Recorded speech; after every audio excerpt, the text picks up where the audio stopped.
estamos en reunión con AHATA, Cuba, ATIA, Cámara de Comercio, para lo que trata de necesidad del mercado laboral. Nos ha repasado toda preocupación con Antin y voluntad de nos como gobierno, pero también ministerio en particular, para cooperar con la necesidad que tiene el mercado laboral. Claro, respetando el manejo que siempre voy a unir por mi preferencia para su mercado laboral, pero los un buen medida para aquí que necesidad, uno tiene trabajador, uno no tiene trabajador, pero también nos va más amplio de discusión. Reforma en total. Também los estudiantes não estão foco, começam a trabalhar em nossa parte diferentes aspectos que simplesmente necessidade imediata do mercado laboral, porque também foco se você com nos solucionar, com nos ajudar, com nos facilitar a cooperação de DPL, cooperação de DIMAS, cooperação de Ministério e result oriented,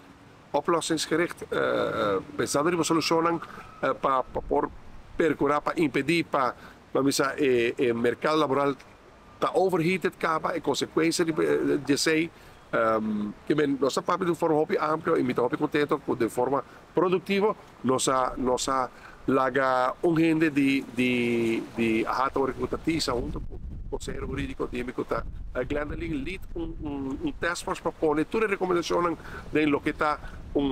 proposição mesmo não começaram a adotar como manejo isso não está de acordo com ele Kiko não está de acordo com ele como nós vai solucionar que me põe tudo coisa de murei nossa me pode dizer assim me está sentindo com um bom entendimento com o outro riba tudo o que nós vamos fazer assim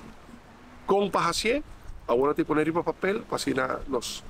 como gobierno, adopté como manejo y guardo manejo no solamente se va a adoptar, aprobar, pero evita manejo como guardo ejecutar y así no guardo facilitar para lo que trata de acceso de trabajadores al mercado laboral, apoyando un sector, el sector principal que es el turismo.